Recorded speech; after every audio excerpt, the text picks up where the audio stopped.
Cross Question with Iain Dale. Hello, very good evening. It is 1 minute past 8 on LBC. Welcome to Wednesday's Cross Question. On the panel with me, from right to left if you're watching us on Global Player, Jerry Hayes, barrister and former Conservative MP. Next to him is Baroness Ollie Grender, Liberal Democrat peer. She's the party's Director of Communications. Next to her is James Heal, political correspondent for The Spectator. And to my left, Ajmal Masroor, Imam and broadcaster. And Ajmal, you should be stuffing your face tonight, shouldn't you? Given that it is Eid. I shouldn't be here. Where's my food? It's Eid, right? That was my gift. I'm afraid Global doesn't provide food, even to me, which is probably just as well. Now, we have lots of questions for you to answer. 0345 6060 973 if you'd like to add to them. You can text 84850 and you can say, Alexa, send a comment to LBC. And of course, I hope you're all watching us on Global Player. Well, let's start off with a text question from Rebecca in Harlow.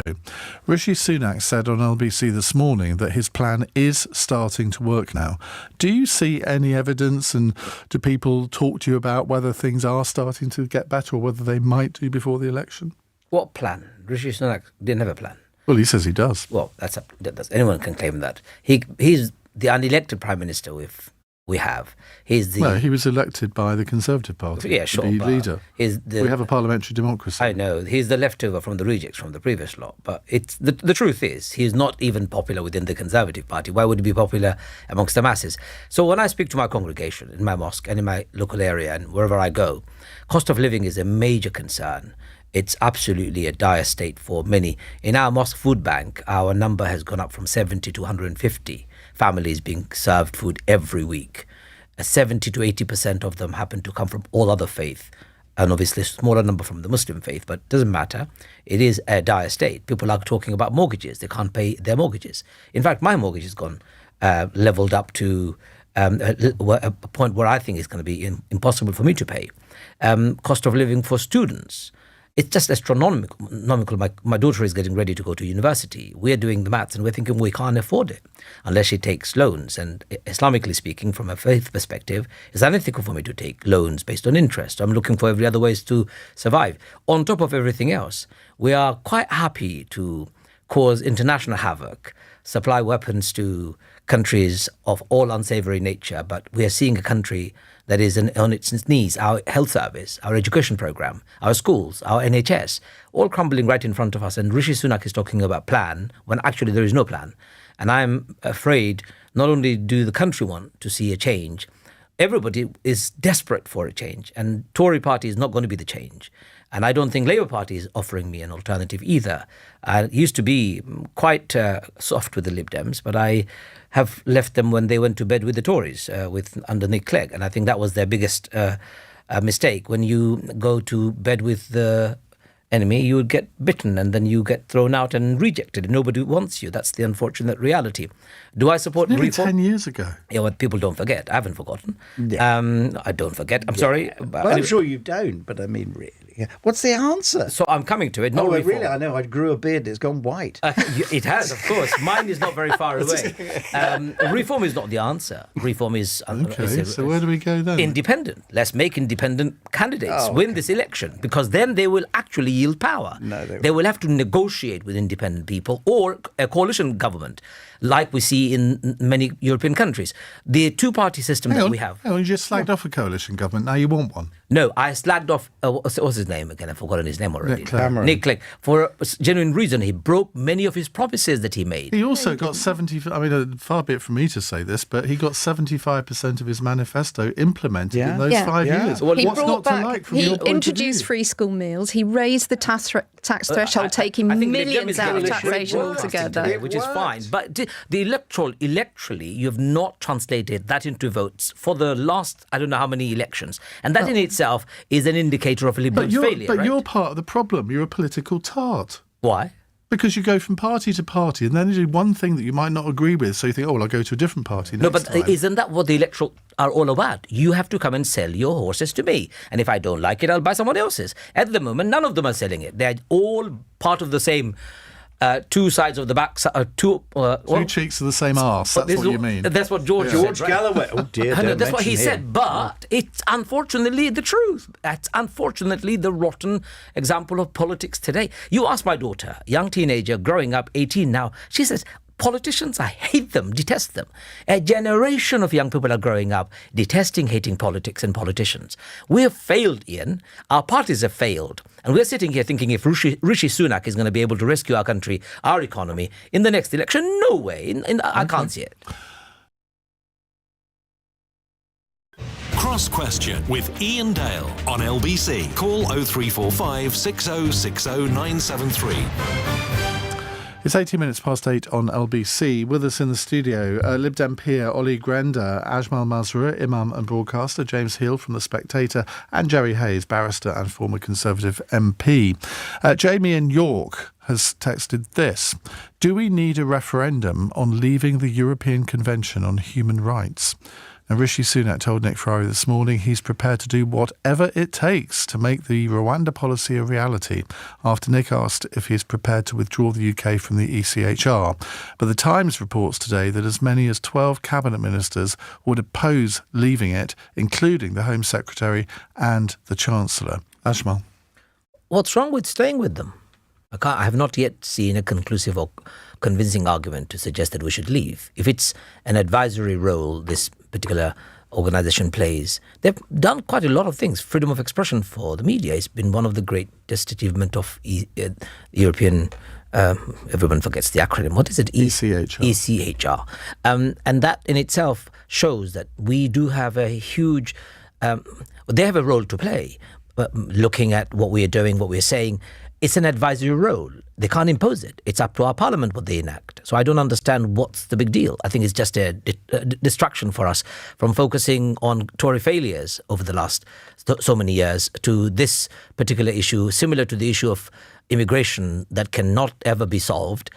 Constant distraction from the focus, that economic failure by the Tories, the country is in ruins, we're on our knees, health service destroyed almost, privatised through the back doors, education services. Name me one thing that has succeeded under this particular government. And these are the distractions that I find quite pathetic, to be honest. But in what I don't understand is what is the difference in policy on the health service and the economy from Labour? You're going off on a tangent again, and I don't want to do that. No, okay. We haven't heard from Ollie yet. Sorry, Ollie. Well, so this feels like some kind of dog whistle debate that kind of comes around in this never-ending cycle. Yeah. And as Jerry said, kind of there was never any constraint by it in the way it was described originally in the first place by the European Court of Human Rights, and it still remains the case that there isn't that level of constraint.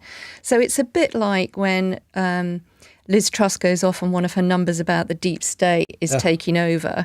It's one of those kind of debates where it's used as kind of the for want of a better description, the bogeyman of the moment. But actually, kind of then everyone gets very, kind of aerated, says they're going to absolutely pull us from it. And it doesn't happen. All the time it's one of those, it's just, kind of this never-ending circle of, kind of tokenistic debate rather than serious work. And it's a bit like the declaring Rwanda as a safe place through legislation. It's got that similar kind of feel to it of, kind of asserting a position, asserting some kind of, position about this issue whilst we're going to, send 200 people there? That's all they've got room for. Oh, and so, Ollie, we did send someone over. We sent Boris Johnson over and he came back. So we then end up having a massive debate about somewhere like Rwanda when the only impact is 200 people. And it's just, it's kind of signposting, but it's not real change. And the thing is, and it's not the real change that people are looking for. There has never been a court in the history of humankind where the politicians haven't had an issue with at some point, or even the people haven't had an issue with.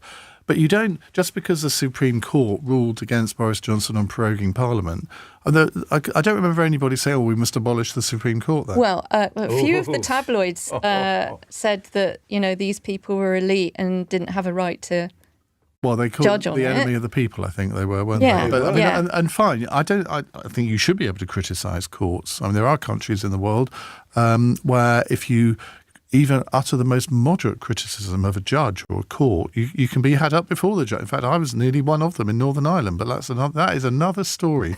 Oh, your ears are perked up, haven't they, Jerry? Yes. I was nearly My fees are very good. I was nearly in the maze prison with Peter Hain. You should listen to the podcast that I did with him. Being in a cell with Peter I Hain, know. oh dear. Isn't that the last resort for individuals when the state could actually do anything it wants? As an individual, I need to find some solace somewhere. And this particular organization provides that last resort in case of my human rights. And I think it's a fantastic thing to have, some checks and balances, even if it's advisory. Otherwise, a government, a state could do anything they want. Of course they can, but this one makes a lot of noise. Well, I think the argument is that, if opponents of the ECHR were here, they would probably say, well, that's the job of the British courts, that's the job of the Supreme Court. There's nothing actually that the ECHR does to protect your rights that the Supreme Court can't do. Wouldn't it also breach Good Friday Agreement? Yes. Well, I can't answer that. But No, it can. would. It would. It would, and that's a big The answer problem. is yes. I'm not advocating withdrawing from it. I'm just No, saying I'm not that, saying. that's what people I'm arguing, would saying argue. that we shouldn't, and the idea that we should have a referendum in itself flies on the face of the entire argument. If it's going to be impacting Good Friday Agreement, my God, what are we talking about? What did Margaret Thatcher say about referenda? The last refuge or something like this of despots, because she lived through Hitler's Germany. He did everything through referenda. And we have Brexit as an example, which we have seen through referendum. No, that was Democrat. I was against There it. you It's go. democratically elected. No, by referendum as the outcome. Look at this. No, a few but you people had two drove- elections Just because you after don't that. like the outcome, that doesn't mean to say I that. didn't doesn't- say the democratic process was wrong. I'm saying how a democratic process could be completely skewed in one direction because of the vigor and the rigor of a campaign.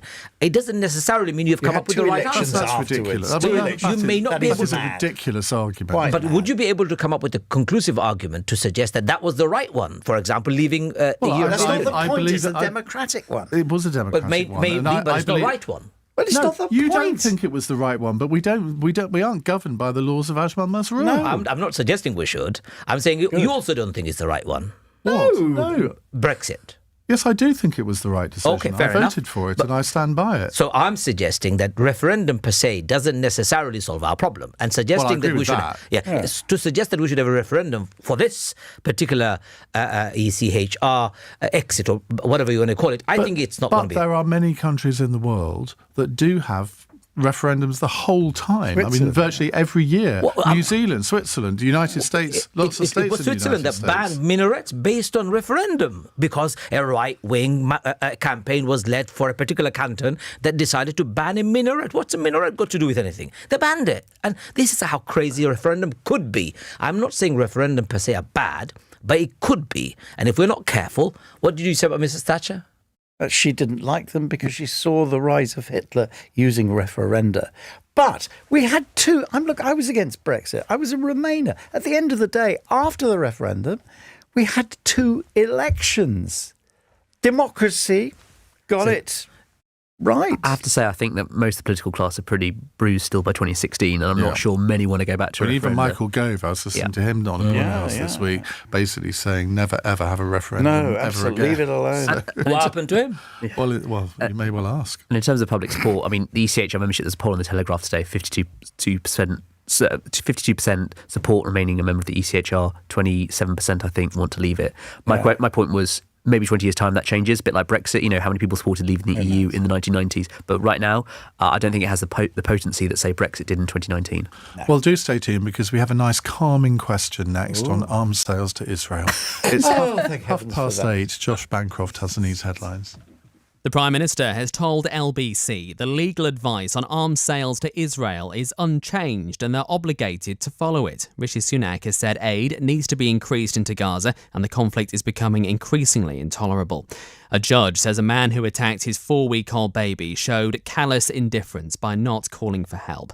29-year-old Michael Davis has been jailed for at least 22 years for murdering his son Ollie in Leicester in 2017. And Joe Biden has said the US are considering dropping charges against Julian Assange. The WikiLeaks founder is accused of sharing sensitive information about the Afghanistan and Iraq wars. LBC weather, rain easing in the west and far northeast overnight. The odd light shower elsewhere, a low of 7. This is LBC.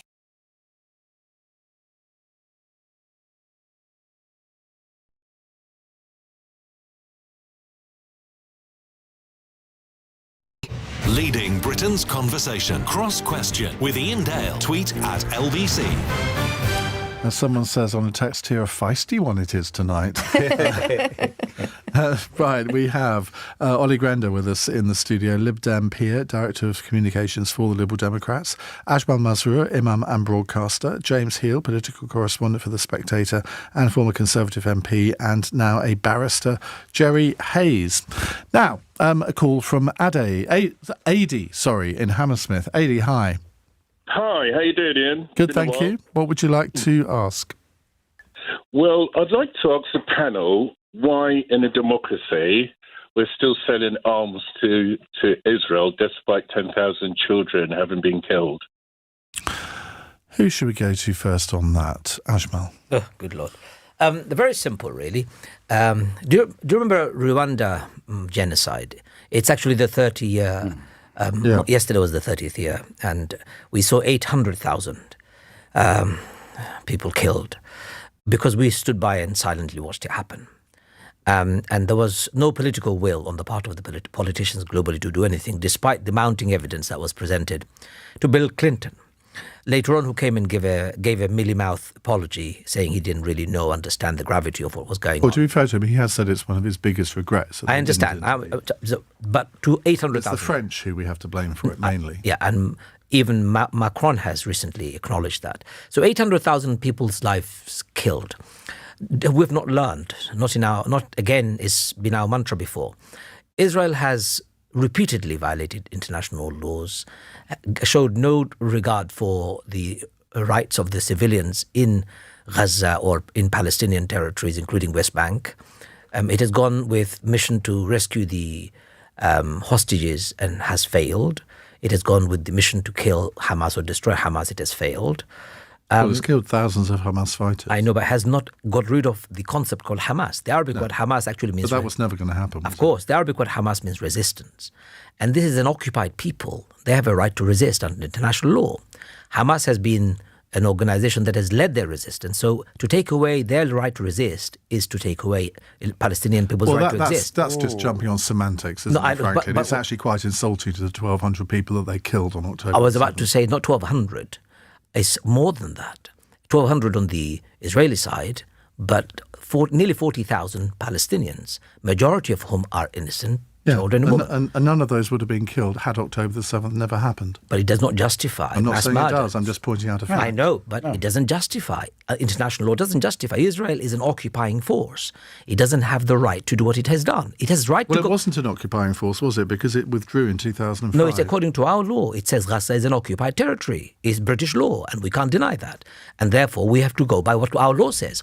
So if Israel is an occupying force, and we have supplied it weapons, which it has used against civilians, even our aid workers recently who've been killed, 7 of them, international aid workers. Unfortunately, it's taken a few European deaths for us to wake up to realize what Israel is doing actually isn't working. Well, again, I think that you're completely distorting the facts there, because David Cameron, as Foreign Secretary, over the past month or two, has spoken out quite strongly against what the Israelis have been doing in many ways, and actually overtly criticised them for not allowing aid through. But in the meantime... So you can't just sit there and say that Britain has been an unquestioning ally of I didn't Israel. say that. It was not that's what you're implying. No, my words are not those. I was saying, even if you are a critical ally or criticizing ally, we are witnessing a famine right now. We're witnessing closure of an entire population being starved to death.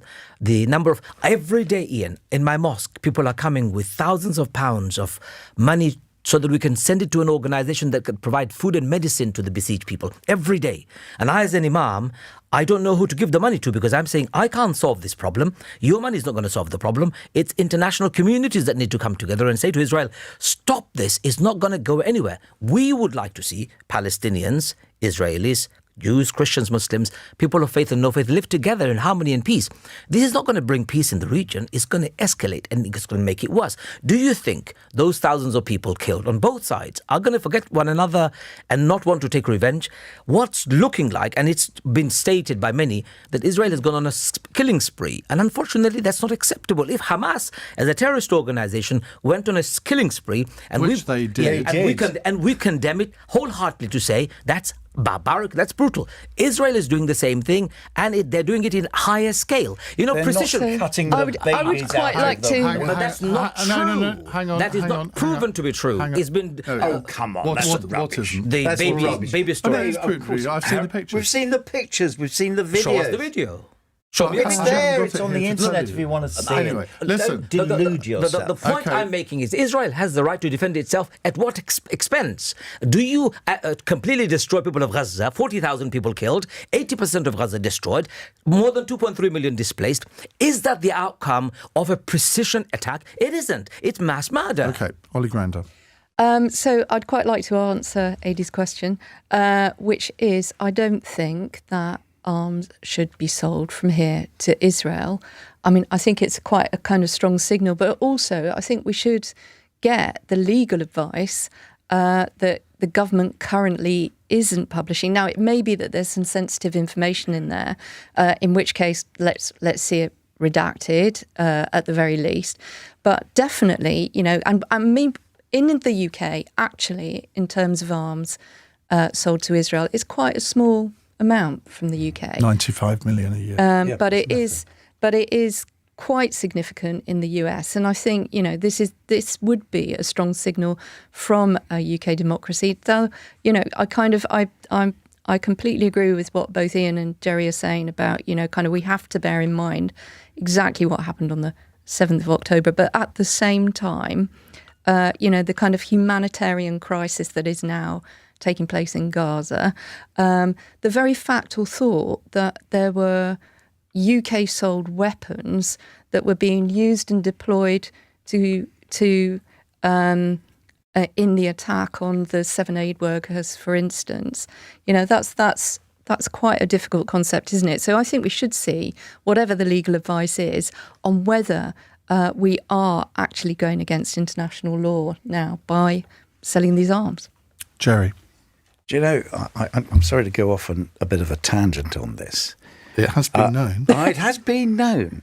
Look, I support... You do this in court? Yes. I support... Of course I do. I support...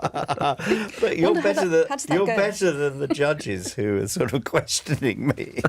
So I'm glad you're not a judge.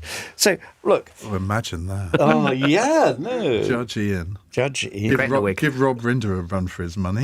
Oh, yeah, he could easily do that. I led him on a murder years ago, actually. He listens to this programme, so don't say Oh, anything no, I love you. I love him to bits. Right, but what I find so depressing is, right, I support the right of Israel to exist. Hamas doesn't. Hamas wants to destroy the state of Israel.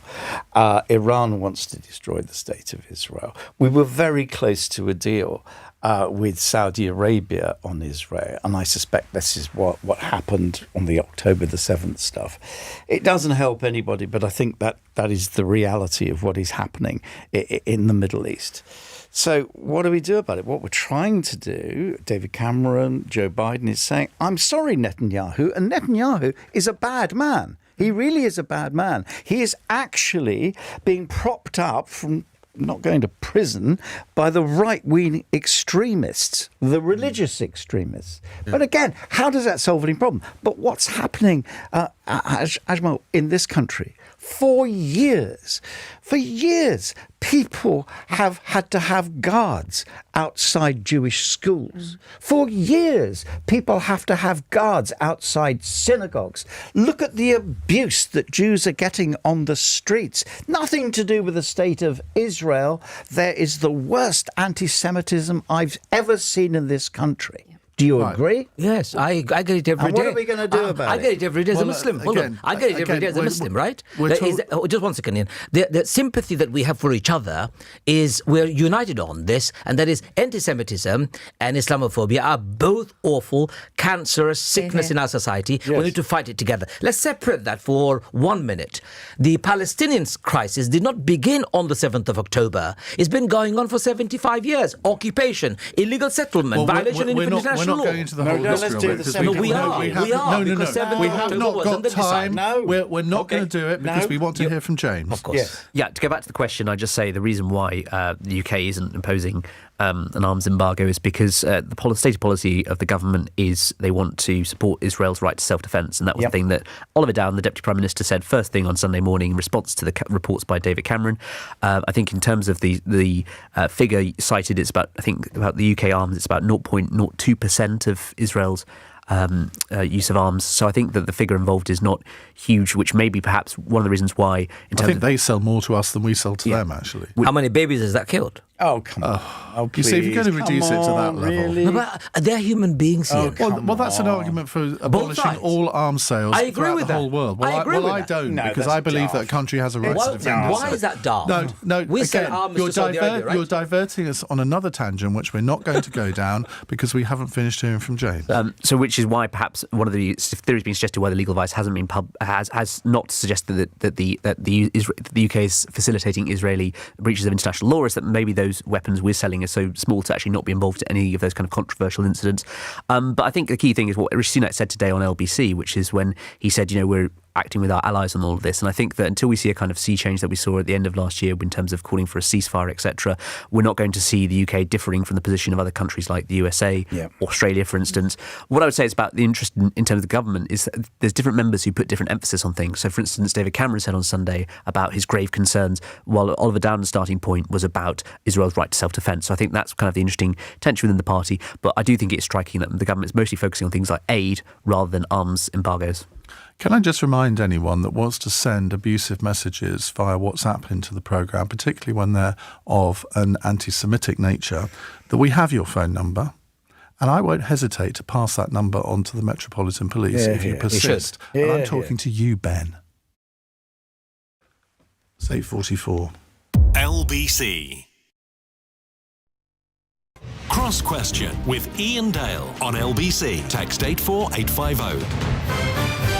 8:45 on LBC. Another uncontroversial question coming to our panel. Ollie Grander, Ajmal Masroor, James Heal and Jerry Hayes. It's an email question from Zoe, who says, does the panel agree that the Cass review provides a serious wake-up call to all political parties and the NHS about how ideological capture can happen if whistleblowers are ignored and debate is chilled through name-calling?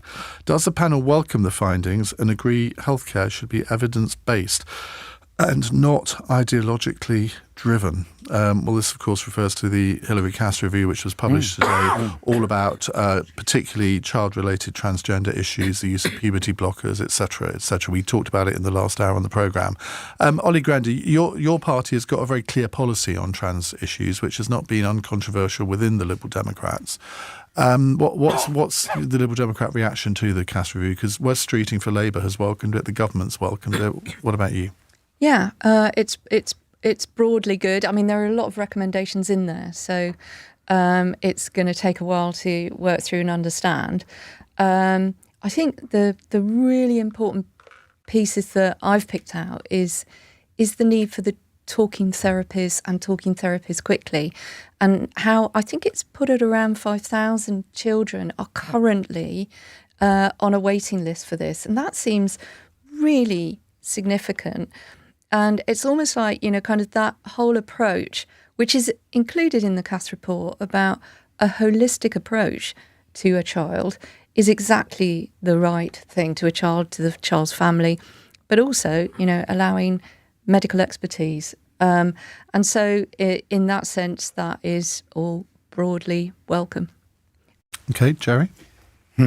Alex Carlile and I led the battle for trans rights. Yes, I remember. Years and years. Former Lib Dem and MP years and former- barrister. yeah, that's right. Yeah. And he's in the House of Lords with Yeah, you. he championed it a long time before. But- it was this kind of level of debate, yeah. But the debate has gone absolutely mad. We are dealing effectively with child abuse. They are children who are given beta blockers without the opportunity Puberty of... blockers. I'm sorry, I think they're somewhat I've been on different. beta blockers. Terrible, I'm sorry about that. Puberty blockers. That is child abuse. It's wrong. It really is. And surgery, which is a mutilation. Now, I know a number of people who felt, and we've all interviewed people from the age of 5 who felt uncomfortable, really uncomfortable in their bodies. And we must give them all the help that we possibly can. But Cass Report is absolutely right. It has gone mad. There are gender clinics who are taking advantage of young people. We must help those people who are genuinely in need of counselling, and they've got to think about what they do. And it's not been happening. And I wholly support this thing. And I agree with trans rights. But again, what about the protection of women? Let's move it one little bit further. I don't care how people self-identify. I really don't.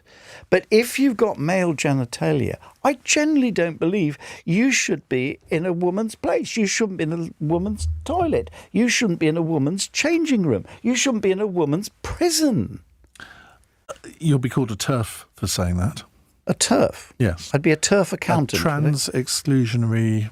Radical feminist. That's the one. Is it? Thank you for rescuing me there. Well, maybe I am. I'm just trying to talk basic common sense, but I think the majority of the British people believe in. Although I very much doubt. Well, never mind. Patrick says, I've never watched Cross Question until tonight live, but if any of my teachers just gave me the glare that I just saw from Iain Dale to Ben, I'd have been a much better behaved student. Quite right. Put us in our place. I think what's so striking from this report is almost how the NHS has been overwhelmed by this kind of explosion over the past 10, 15 years or so. There was one striking statistic, which I think the number of people being referred from the Tavistock Clinic in 2011 was 250. 2021, it was 5,000. So that's a factor, a fold of 20. And I think that it's not just the UK wrestling with this, it's going to be other Western nations as well. And I think what's quite dangerous is how much has changed in that time. And so there was one line in the report where Hilary Cass talks about how people were changing puberty blockers in terms of clinical trials without seeing the full evidence of how that would affect out in the long term. And of course, what we're dealing with here is not a sort of, a broken leg or something short. This is about someone transitioning and maybe 5-10 years down the line, how they feel as a result of that.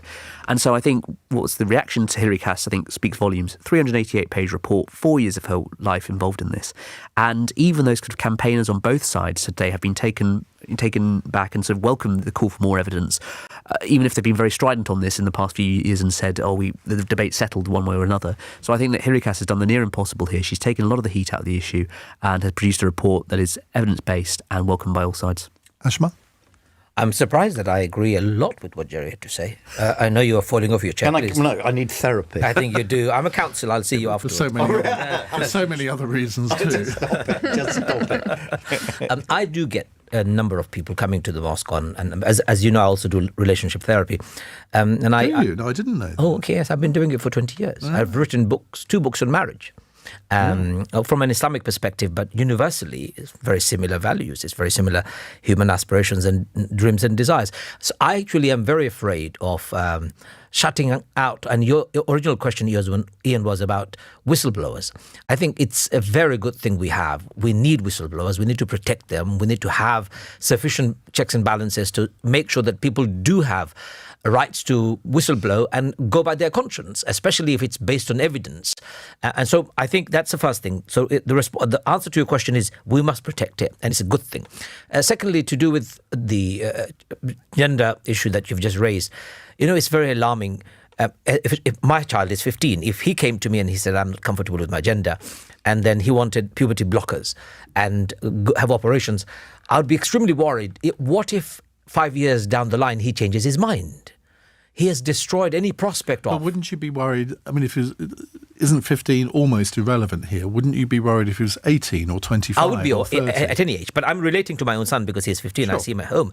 He changes his mind every day on many things in life. One day he wants to be a barrister. Next day he wants to be a teacher. He's got that from you. You keep changing your mind about how you're voting. No, I'm not. Yes, but that's Yes, you precisely why And- talking therapies is so critically important. And that's precisely why the crisis currently is that there is such a backlog. Like there are 2 regional centres that I think have opened, is it right, this week? But that's been promised. They were supposed to be open a year ago. And so it's the access to help and support for families and children. And this is exactly what... to get into the talking therapies in order to help, in particular children who feel they, are gender dysmorphic. Okay, But right. can I be mildly controversial? No, you can't. all right. No, you I can't. didn't finish my Because- sentence, if you don't mind me. Your sentence. Do you mind? Because we've only got a few minutes left, and I want to include another question, and it's a text question from Robert in Eastbourne. What does the panel think about Joe Biden saying he's considering dropping the charges against Julian Assange? Now, Australia's Parliament recently passed a measure which the country's Prime Minister Anthony Albanese backed to ask for Assange to be allowed to return to Australia, where he was born. He's currently in Belmarsh Prison while the High Court considers the US government's extradition request over the leaking of classified military documents. I suppose the first reaction, Jerry Hayes, you're the lawyer here, is what on earth has it got to do with Joe Biden saying he would drop charges? Well, it's I mean, ridiculous. It seems should be the odd. Department of Justice. Because Exactly. There's a separation of powers. That's 100 Guinness, please. Money talks. But, I mean... No, it's ridiculous. Apart from that Why? point... What's in it for Joe Biden doing this? I don't get it, because at the end of the day, the American right will go even madder than they are now and say, look, people were killed because of what was happening. Agents were, it wasn't a strategic, a surgical allowing of information to go out. It was just throwing everything. And people would have lost their lives as a result of that, and people would have been compromised. Tricky one.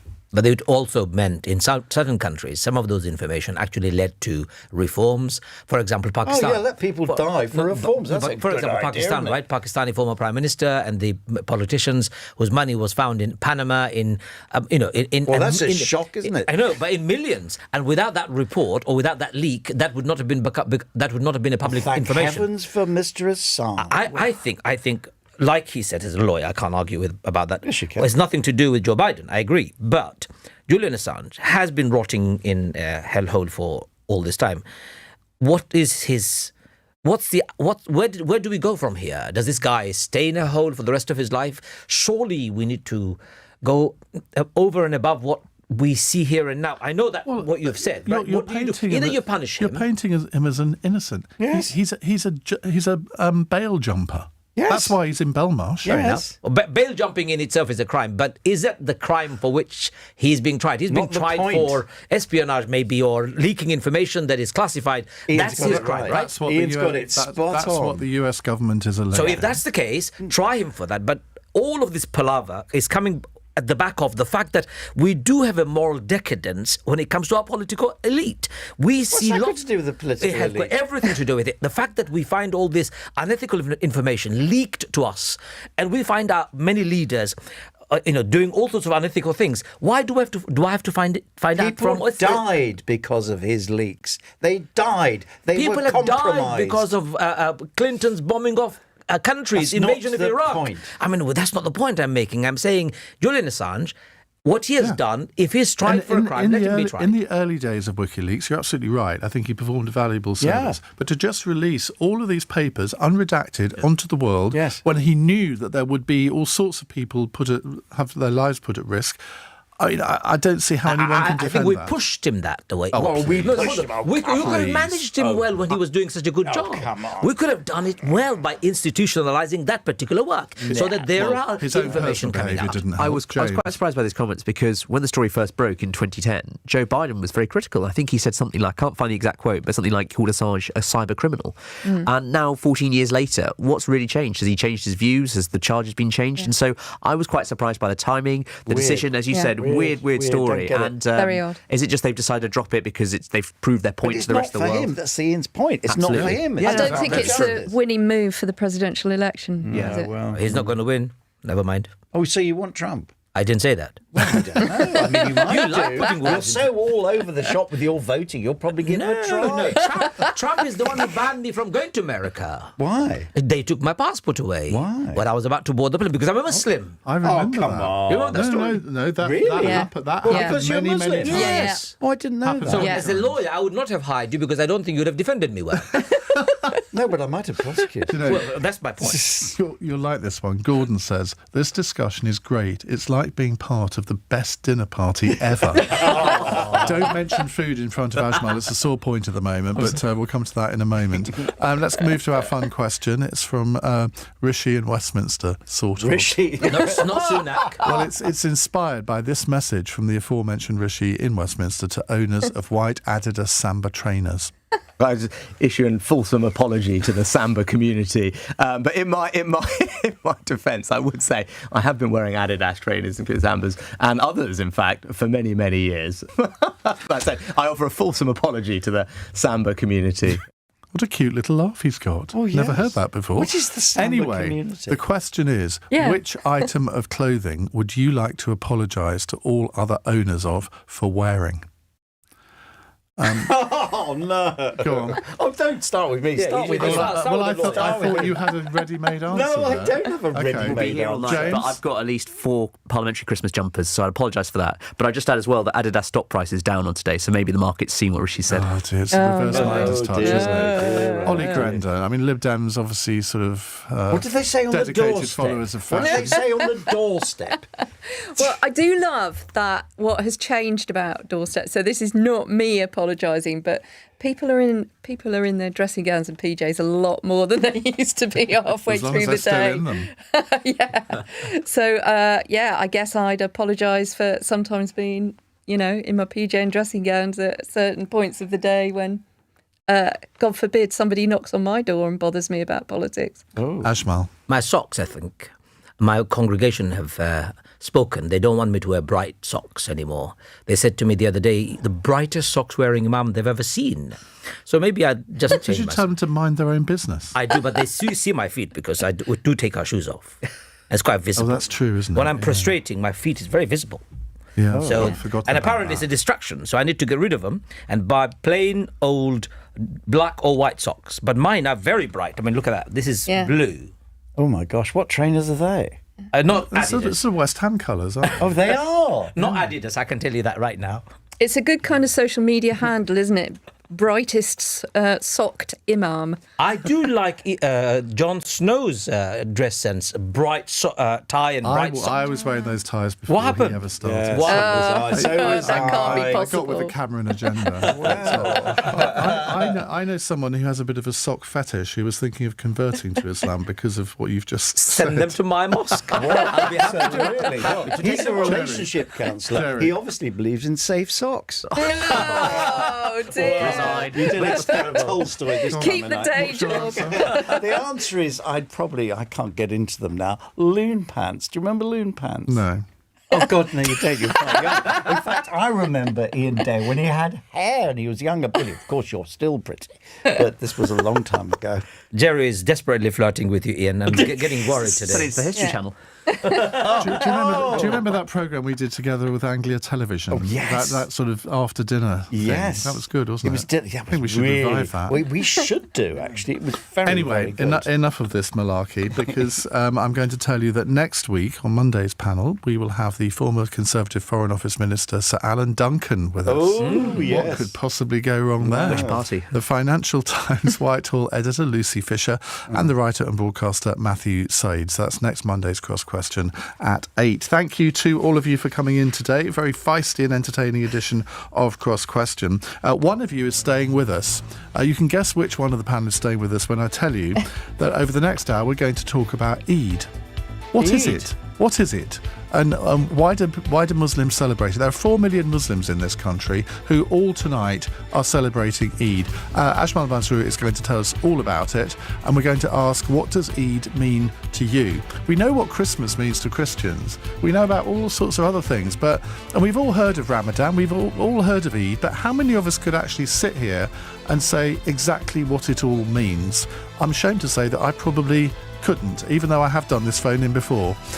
So we want your calls, 0345 6060 973.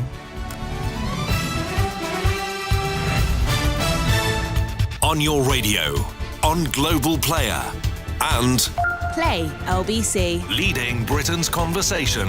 This is LBC. From